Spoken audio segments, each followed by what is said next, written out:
Well, welcome. My name is Rick DeLuca, and I'd like to welcome you to the 4 Weeks of Success. It's a program I've had for many years. The purpose of the program is pretty straightforward. The purpose of this program is for people that are either new into business, maybe they have experience. I've got people here I'm talking to today that are both very experienced and people that are relatively new. The market that we have today and the actual filming, the time that we're filming this, the market we have out there today is pretty tough. Yes or no? I mean, that's a tough market. This is the toughest one I've seen in a lot of years. And so, here's what is going to happen today. The purpose of this program. The purpose of this program and the folks that are watching this, this series, is this. In all the years I've been around, because I've been around the business over 30 years now, it seems to me one of the things that's missing in this industry to a great extent is what I call specific direction. We kind of come into this business and we're told, well, you got to go out and see people, and you got to talk real estate, and you got to mail them things, and you got to, call them, and you got to, and it's just not real specific. We're an industry that's known for not having a lot of specificity. Is that a fair statement, by the way? And it's pretty much kind of on your own. Here you got to go out and figure this thing out. Well, the program here that you're about ready to embark on are 4 DVDs. The idea is you watch one DVD each week for 4 weeks in a row. It's going to give you maybe about 2 or 3 hours a week of activities to do. And if you do those activities each week for 4 successive weeks, at the end of that 4-week period of time, you'll have some good, solid work habits that have been developed. I'm going to provide you very, very specific direction. And when I ask, here's an activity that I suggest you do, I'm going to give you very specific direction as to how I think you might want to go about doing that activity. And like any program, I would hope that you take these ideas and then you kind of blend them to fit your personality. Do them the way you want to do them. Say them the way you want to say them. I'm not one that's really hung up on these are the words you say. I've always had difficulty with that. Because early in my career, I think I kind of fell victim to that. And I was going to, here's the words I'm supposed to say. And I would say the words, but it wasn't me saying them. Are you with me on that? It was somebody else, coming out of my lips. And it just doesn't work real well. So I'm going to give you a real specific direction on this thing. And the idea is to give you some real good, solid work habits. Whether you're new or experienced, I think you'll be glad to hear. Now, the truth is, the market has changed so much in the last 24 months, in the U.S. at least, that a lot of us who've been in business 6, 7, 8 years, we've really not seen a market like this. Is that a fair statement, by the way? Yeah. We've not seen this, and so we're almost starting from scratch. Some of us, So what might happen for some of you who actually watch this series is that you might pick up a new idea or two. But what I might do for you is remind you of things you used to do back when we had to do them. And so the frustration I see as I go all over the world, talking to people about, how we can be a little more productive, is that I see a lot of hard work in real estate, folks. A lot of hard work, hours and, energy and time and money we're expending. But what I see is a lot of frustration because a lot of people are using a lot of this energy and their time, and they're working harder and harder and harder, but they're doing the same activities we were doing 3 years and 4 years ago. And those activities worked in a certain kind of a market. They're not as effective in this kind of a market. And although we do more of those activities, it's not going to equal necessarily higher production. Do you follow what I just said? And so that caused a great deal of frustration for a lot of real estate people. I mean, for the most part, people I see all over North America as I travel are telling me they're working harder today than they've ever worked before to try to make at least the same amount of money, maybe even a little bit less. So it is a difficult market, and so I'm going to see if I can help you in that area. One of the primary purposes of this program, the 4 Weeks of Success, if in fact you follow these activities each week for 4 successive weeks, you will, in fact, have a feeling of accomplishment. You'll actually feel as if you're doing something, because one of the knocks on our industry is that it's difficult for us to judge and assess our progress and our success, because our success is almost exclusively deals with contracts, with closings and settlements. If we're not writing up deals, we have a feeling that we're not being very successful. Is that true? And so this program, if you do the activities that I suggest each week for the next 4 weeks, if nothing else, at the end of each week, when you put a check mark by those activities, you will in fact have some sense of accomplishment. Are you with me on that? And I think a lot of us could really use that, because we don't want to measure our success exclusively by how many contracts we're doing. Contracts is really nothing more than a byproduct of daily activities. That's all it really is. And so that's the purpose of this program. We're going to home in on those activities, see if they can make sense. For a lot of us, this will be the first time that you're really introduced to using systems, a systematic approach to things. You'll see I'm very, very systematic, whether it's how I write notes or how I add people to my database or how I make phone calls or if I take a listing or if I got a buyer in tow. It is step 1 through 7 or 1 through 11 or 1 through 5. I'm very, very system oriented. And the reason I became at an early age, so in the early stage of my career, the reason I became so systematic is because by nature I'm highly disorganized. Anybody relate to that, by the way? And that's no false modesty. I'm very disorganized and always have been my adult life. And so what I discovered about real estate and about my personality is if you struggle with organization, you may end up going in so many different directions at the same time. Sometimes you're not even sure what direction you're going. Is that true? And so what I decided early on was that if I did an activity more than one time, then I felt I needed some kind of a system or a checklist for that activity, because what I realized, if I didn't have a system or a checklist for that activity, then every time I did that activity, I was reinventing it. And so that's kind of the backbone of my career, and how I developed the things I did and why I share it with us. So let's get into week 1. Let me kind of give you an idea what I think is the most important part of how to, not launch a career. Some people watching this video, this is you're brand new. This is your first, here you go. But there's a lot of people that will be watching this series that have been selling real estate, some people for years. So we're going to kind of draw a line in the sand right here, and we're going to say this is week 1. And we're going to start right now as if we really don't know anything, and maybe some of us get rid of some habits that we developed during a real hot market, and let's talk about the things that actually work in the kind of market we have here today. You see, when I launched my career, I was a young guy and I go into real estate business. I had no business training background. I had just a real limited background. And all of a sudden I'm in a real estate business, and I went to work for an independent broker. Just an independent broker, about 35, 40 people worked for him. And I was trying to get to know the people, trying to mesh with the folks in my office. And I would go out and tour in the caravans and look at the houses in the first couple, 2-3 weeks. And then we would typically go have lunch. And there were 7, 8, or 9 of us sitting around at one of the very first, probably the second or third week in the real estate business. And the top agent in the company, Joanne, she was sitting there kind of leading the discussion, and people were talking about all the things they do to generate success in the business.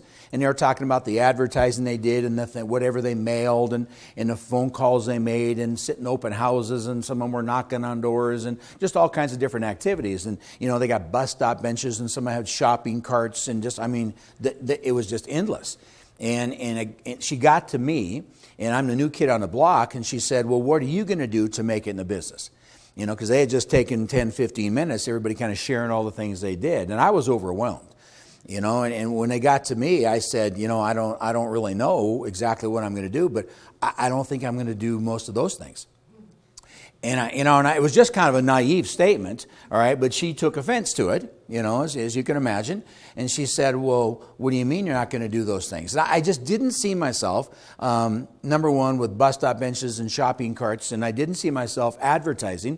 Number one, I didn't have the money to advertise. Anybody relate to that, by the way? I couldn't be running lots of ads in a local newspaper and, see if I could out-advertise other people.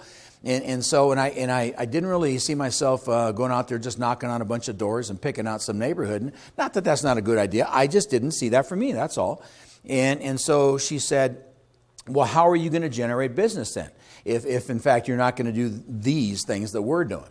And I kind of felt on the spot. And that naive position I was in, it just continued to flow. When I said, well, I guess here's how I think I want to sell real estate. I just want people to recommend me. And she just looked at me and she said, well, who wouldn't want that? But then she said, how are you going to do that?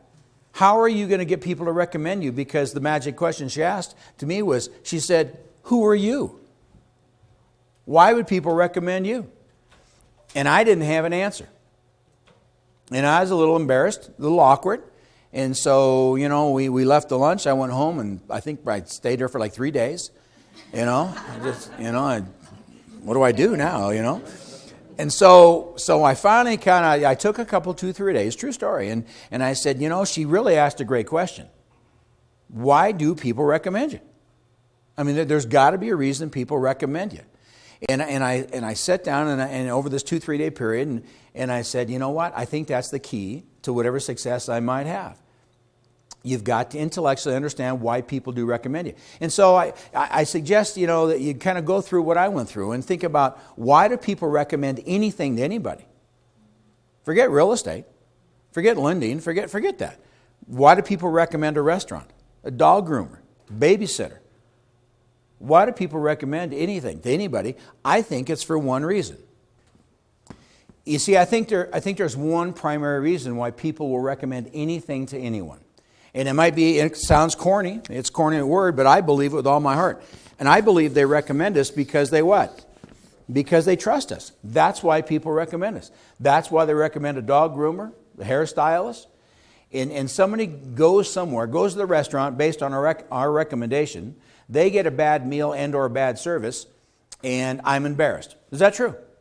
I feel, gosh darn it, I recommend them, they let me down. Well, we're not talking about dinner. We're not talking about getting your poodle trimmed. We're talking about selling somebody's house. A whole lot more serious than maybe having dinner. And so I said to myself, all right, how do I get people to trust me? How would I actually get people to trust me? And I think there's 2 reasons why people trust us.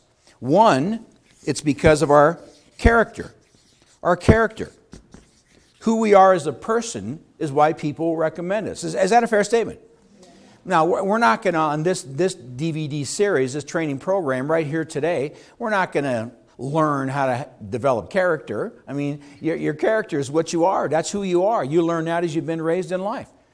As an industry, I think, my 3 decades around this industry, I think we do a pretty good job over here.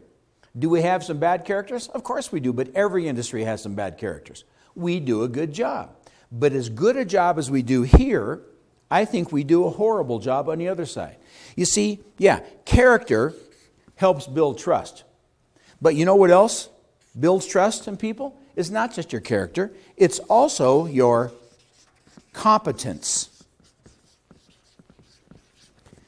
How competent are you at what you do?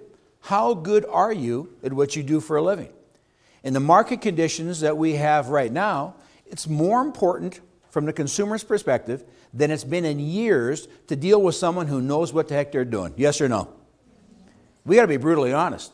3-4 years ago, in most parts of the United States, because I got people watching this series from all over the world, but in the U.S. 3-4 years ago, the market was so hot in a lot of markets, it didn't even really make a lot of difference who they listed their home with. Is that all right if I say that? Yeah. It's the truth. Well, things have changed. All of a sudden, it's huge who they list their home with, who they want to work with, if they're a buyer. And so the message of competence is critical. So here's what it boiled down to. Once I came up with character and competence are the 2 factors that build trust in people, the question then became, for me, how do I convey a message of character, and how do I convey a message of my competence? Some of the people watching this, and many people who watch this series, the single biggest obstacle you have preventing your initial success in your first year, 2 years in the business, is that the people within your life, the people that you know, the people that like you and they'd like to see you succeed, the obstacle you have is the same one I had 3 decades ago. And that is, in your first year or 2 in the business, the obstacle is they continue to see you in the capacity in which they had met you prior to your real estate career. Do you understand what I just said? Mm-hmm. And so we've got to change that. We've got to change this message of competence. So, bottom line, I believe that you convey your character through the personal actions that you take. The personal actions that you take conveys a message of your character, which helps build trust. Again, we do a pretty good job over here. So let's focus over on this side. How do you convey a message of your competence. It's not through the personal actions that you take. Rather, it's through the professional activities that you undertake. The professional things that you undertake conveys a message of competence, which begins to build more and more trust in people. And here's the final analysis. The more trust people have in you, the less risk they see in recommending you, thus they're more prone to do so. Yes or no? It's common sense.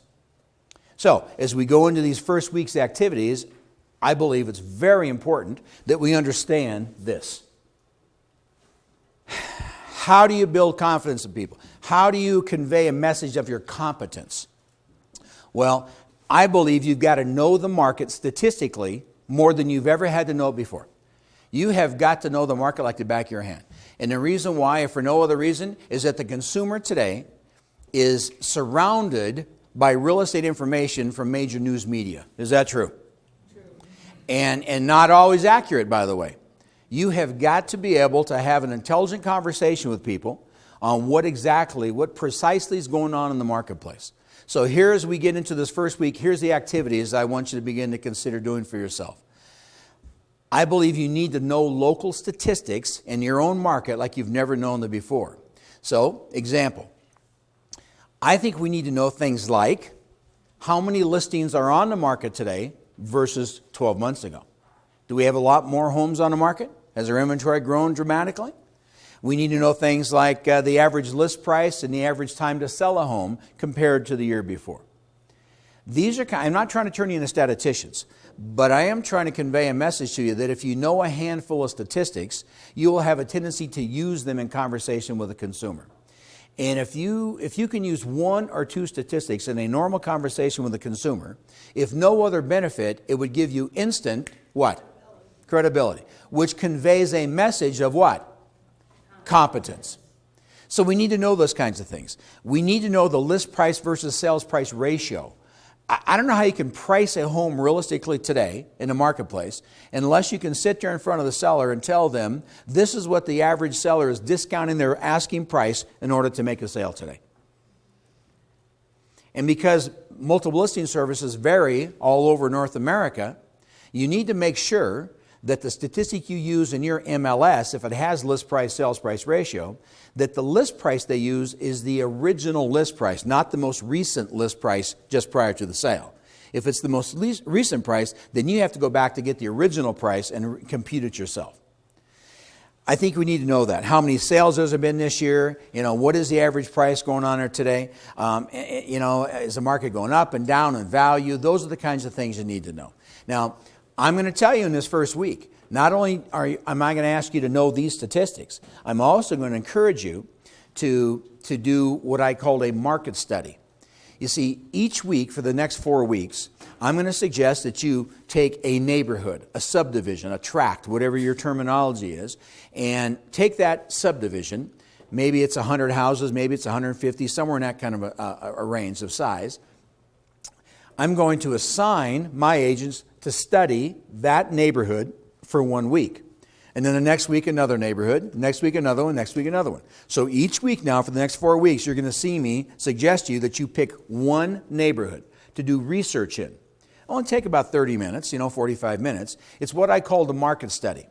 And the market study is nothing more than I assign a neighborhood. Okay, there's a neighborhood you're assigned now, or you choose one. And you determine for that one neighborhood how many homes are in that neighborhood. You determine what's the age of that neighborhood. Is there new construction going on? Who the builders are? Were the predominant home styles, the range in square footage, the recreational opportunities available, to that neighborhood, and then the school system. That's the kind of information you need to glean from the neighborhood. And then also, you need to find out real estate activity-wise, what's the average sales price for the last 6 months in that neighborhood? What is the average market time? How many homes are for sale today in that neighborhood? Who the top 3 listing agents are for that particular subdivision? And then finally, what is your overall impression of that entire neighborhood? Now, let me just stop for a second. If you, in fact, take this seriously and you study the statistics, those original statistics I said you need to know in your first week, and if you did one neighborhood each week for the next 4 weeks in a row, would you agree with me, if you did these activities, that at the end of 4 weeks, you would probably know more statistically about the marketplace locally than most agents know after 4 years? Yes or no? You virtually guarantee you'll know more than 95% of the people in your own market area, many of them with much more experience than perhaps you have. And so that's the purpose, that's the reason why I'm so big on statistics and why people should know their own local market. Don't let the buyers and sellers, the people, the consumers you deal with, don't let them gather exclusively their real estate knowledge based on major news media. Because I do travel all over the world doing these kind of programs, I will tell you, what I've learned about real estate, there is no national real estate market. There's none. And yet, from the major news media's perspective, there is a national market. Is that true? That's their position. And I've been in so many markets where it's hot in this market. Even today, in this one, you can't give away houses in another market. So you've got to know your own local market. Let's talk about your sphere of influence, your database. And it's what I called a target. Different terminology people use it. Some people call it a sphere of influence, center of influence. Some people call it just their database. Well, we all know, and I don't want to be too basic, even though it's a program to kind of launch people out there and get them going. We all know that we're supposed to have a database. And so when I was told that early in my career, I said, okay, I'll put together, and I had about 300 names and addresses. I had a pretty good size one because I had worked on a police department when I went in the real estate. And so when I went in the real estate, 95% of my database consisted of policemen and women that I worked with. And that was my database. Well, we all have to have a database. If I'm going to make one comment, I'm going to move on because this is so basic. If you do not have a database, then effectively what you'll end up doing your first year in the real estate business over and over and over and over again because you're constantly looking for new people. If you have a database, you now have a target. And that's the most critical aspect of having a successful real estate career, having a target of some kind. So you've got to have, your database, whatever program you use, that's up to you. I'm going to give you one little tiny idea, and that is when you add people to your database, get into the habit of also entering into your database, into whatever system you use, along with their name and address and phone numbers, the obvious things. Also consider putting in there how you originally met them. What are the circumstances around your original meeting? So that when you call them down the road, 3 years, 5 years, or you're just having some kind of a conversation and you've got your record in front of you, you can make reference to, can you believe it's been 4 years ago last April that we met at that open house over there on Mark Twain? Do you understand what I just said to you? It's just a tiny idea that has huge impact on people to show them how well you know them. Okay? Now, your database, as I said, your database is nothing more than a target. It's nothing more than a target, and that's how I think you need to look at it. This may be the most valuable thing you see in the entire 4 weeks, right here. What I'm going to share with you has changed people's careers who've been selling real estate for 10 or 15 years because they just simply never thought of it in the terms I'm going to express to you. You see, your database, using my analogy, is your target. And we all know what a target looks like. There's the target. There's your database. I had 300 people in my database when I launched my career. That's unusual. I think a real good database is about 100 people. 150 people. That's a real nice sized database. But I was taught as a young guy, and I'm part of that generation, that went into combat, was in a war and came back, and then I was a policeman for 7 years. And I had become, at a fairly early age, very, very what I call target-oriented. And so my entire adult life, if something is, if something is of a meaning to me, some people call them goals, some people call them objectives. I called it a target. All right, it became a target. That's the way my mind works.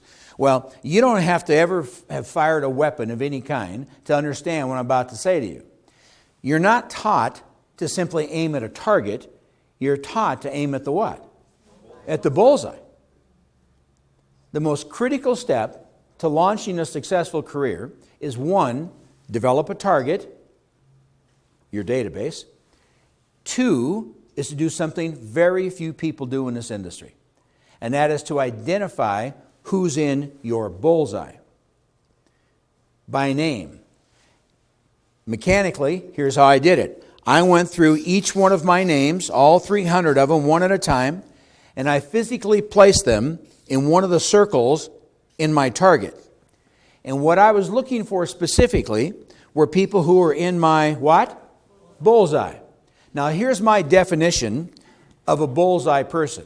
See if this makes sense to you.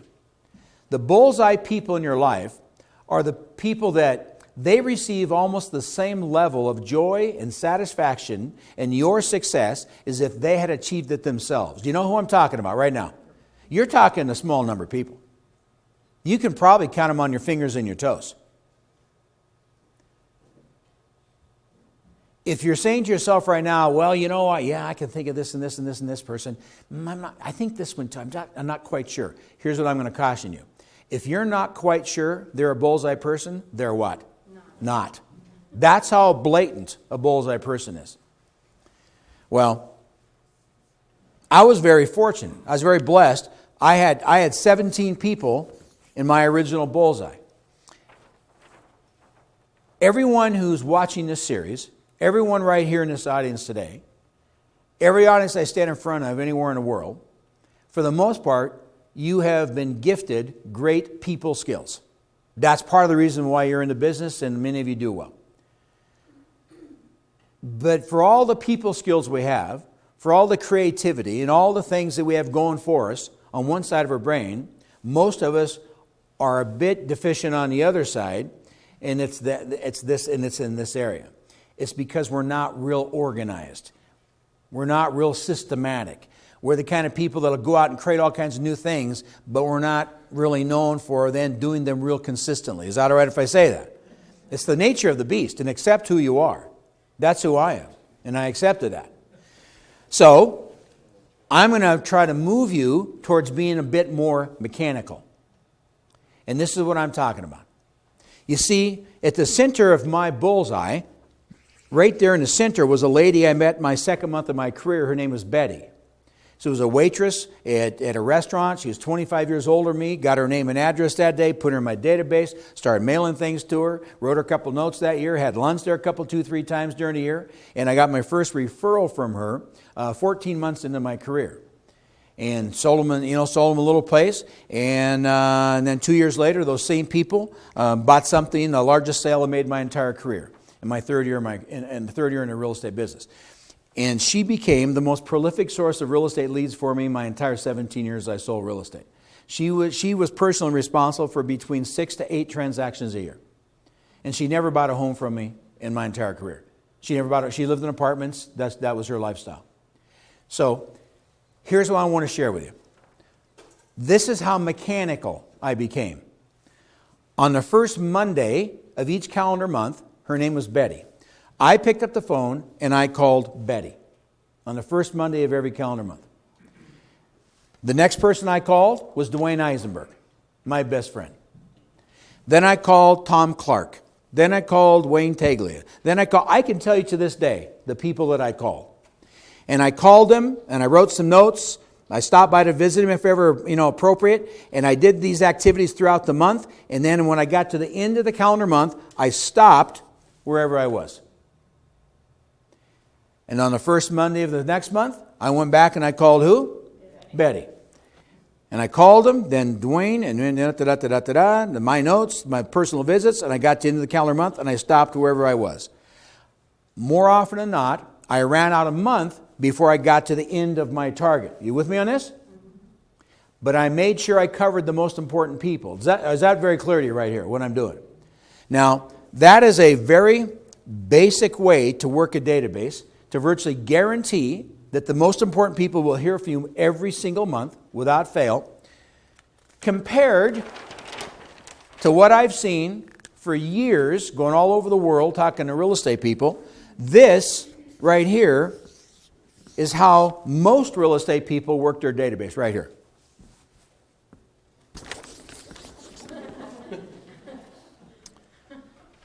We're all over the board. The truth, we got to be brutally honest here. The truth of the matter is, it can be all of a sudden a month, 2 months, 3 months have gone by, and we realize we've had no personal communication with the most important people to us. Is that a fair statement? Yes. Because time flies by.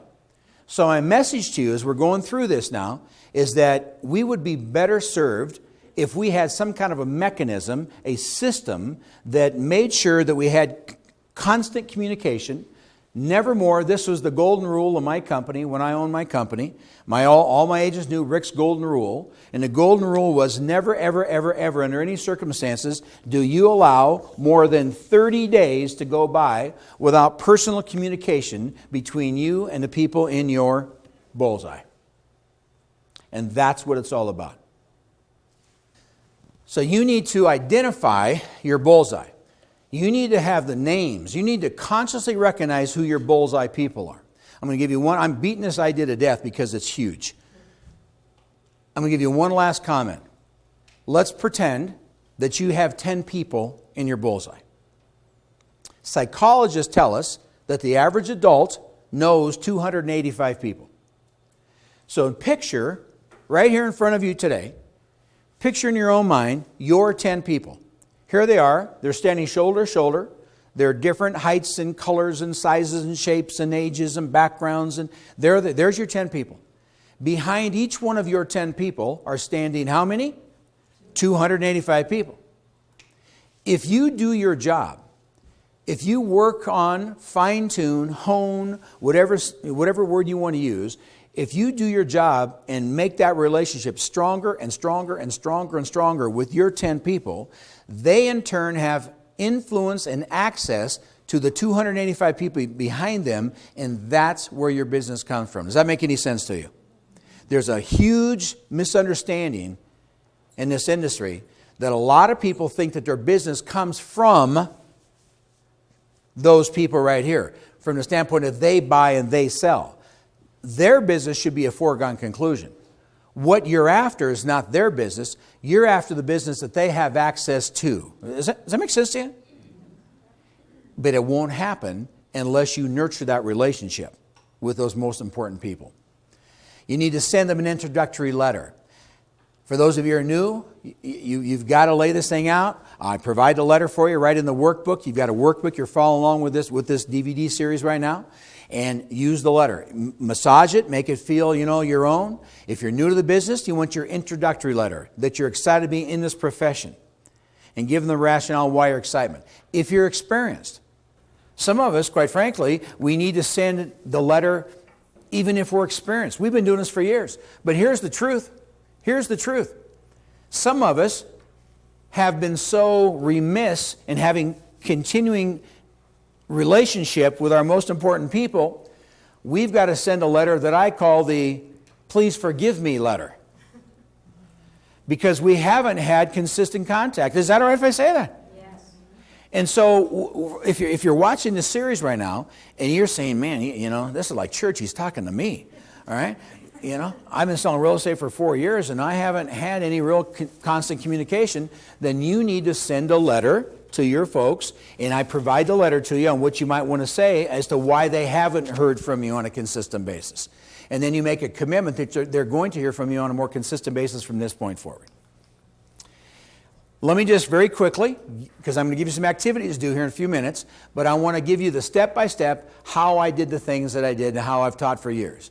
When you meet people and you try to get one name and address per day, which is, I think, a real healthy objective, the teller at the bank, the waiter at the restaurant, the guy, selling the tires, I don't care who it is. I try to get one name and address per day.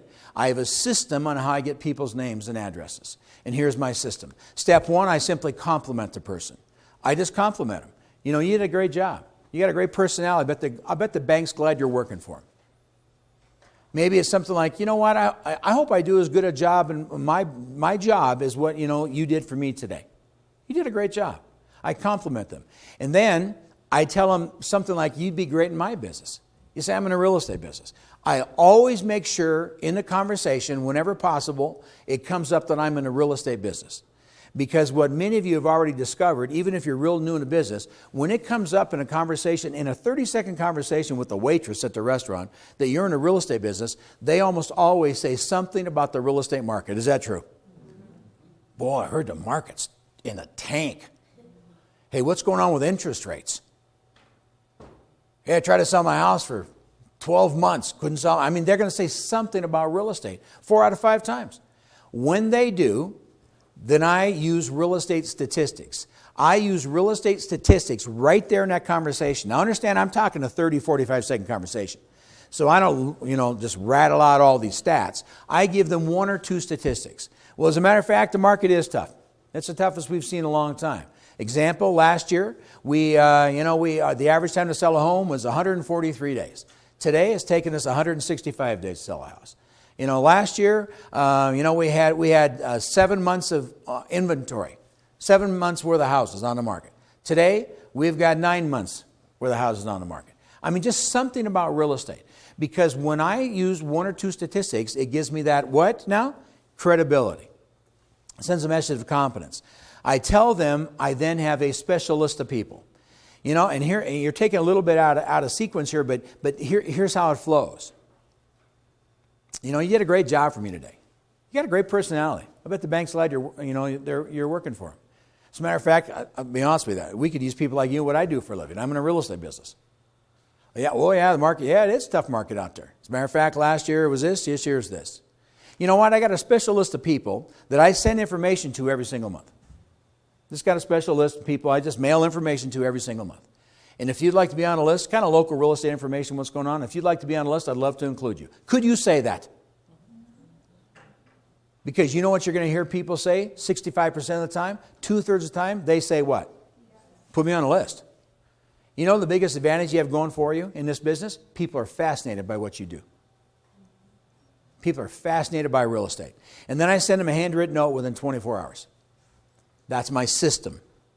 I simply send them a handwritten note. Hey, thanks again for the great service. Hey, enjoyed getting to know you. Look forward to sending information to you.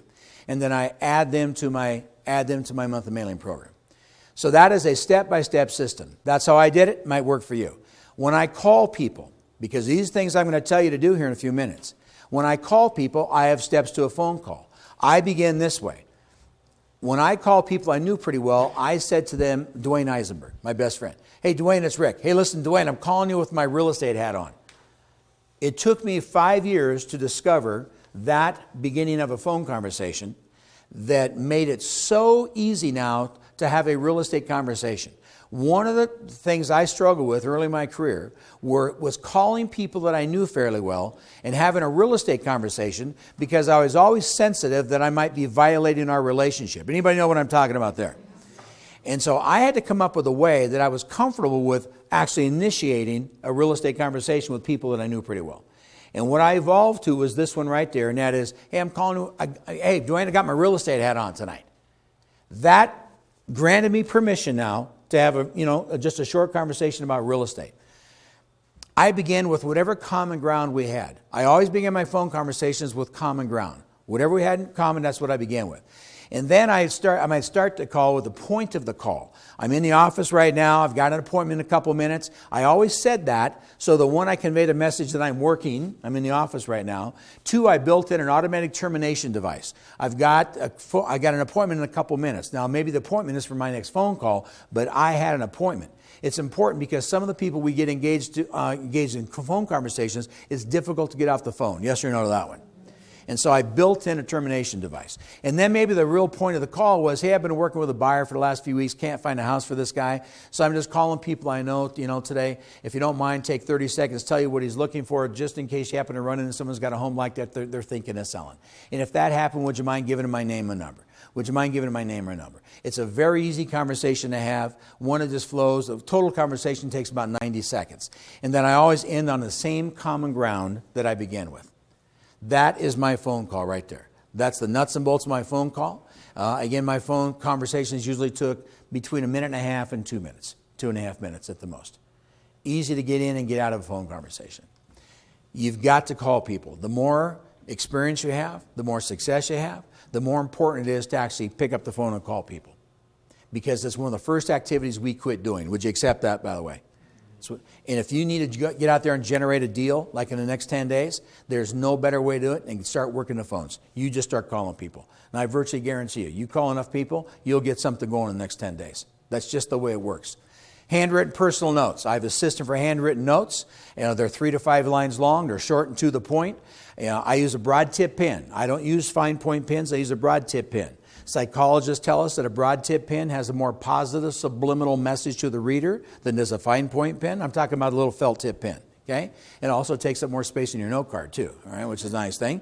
And then I sign with a unique close. I try to do something a little different. I don't like signing notes sincerely or regards. I mean, everybody says that. Something a little bit different. And then I also put the date and time in my upper right-hand corner of my notes. I always put my time in my notes.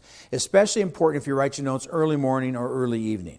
So, 6:45 p.m., 7:35 a.m., it's a very subtle message that they're very, very what to you? Very important to you. So handwritten notes, the truth is, I'll just make the comment, and I think most of us accept, in this day and age, we're in a technology, era of our world, a handwritten note today has more impact than it's ever had before in the history of our country, yes or no? It's a lost art. It's a lost art. It's been replaced by what? Email. And I'm a huge proponent of email. But an email will never take the place of a handwritten note, ever. And then send a minimum number every day. And I think 10 notes a day is a real good number. That's what I did in my career, and that's what I'm going to suggest you do. So here we go. Let's just kind of cut to the chase. Here's our week 1 tasks. Here's what I'm going to ask you to do for the next 7 days. I believe you should take a day off. 5.5 days work week, that's plenty. But these are the kinds of things I think we should undertake. Number 1, I think it's healthy to be in the office at like a real job. I know people, work out of their houses. I understand that. But I got to tell you, it takes a tremendous amount of discipline to work out of your home. Is that all right if I say that? I think there's a lot to be said for just coming to work. Like, oh, I got to go to work. Remember those days when you had like a job? Well, this is a job. Selling real estate's a job. And I think you need to be in the office. I want you in the next week, I want you to expand your sphere by 10 people. That means a couple people a day, 5 days a week. That means that you go somewhere different for lunch every day. The teller at the bank. I mean, I don't care how it is. You get 10 more names. It's critical to your success. You need to memorize these statistics that I gave you and then use them in this first week. Find an opportunity to use those statistics. You need to complete your first market study of your first neighborhood. Maybe the manager's going to select it for you. Maybe you select it. That's up to you. And then I want you to preview 15 homes. If you're relatively new in the business, there's no replacement for knowledge by going out there and looking at the inventory. You've got to see the inventory. And 15 homes, that's got to go to the top of the list. I'd also like for you to listen to one CD, audio CD or DVD, or maybe maybe there's a streaming a download, some streaming video on an internet site, but expose yourself to more ideas. I want you to listen to one CD or DVD or something. Expose yourself to more and more real estate ideas. And then take a top agent to lunch. You may probably have someone in the office that's pretty successful. I think you take them to lunch. I give you the questions to ask them that's in your workbook. As a matter of fact, here's a tip. You offer to buy their lunch. All right? You take them to lunch and you pick their brain and you buy their lunch as a return favor.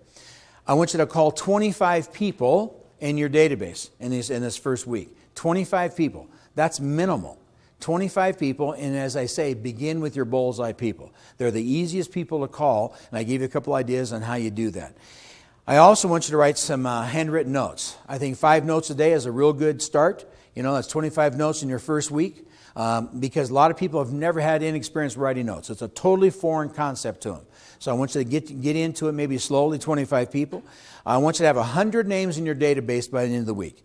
Put them together, get your Christmas card list. I don't care what it is people used to work with. You get together 100 names and addresses. And then finally, I want you to mail your introductory letter sometime during this first week.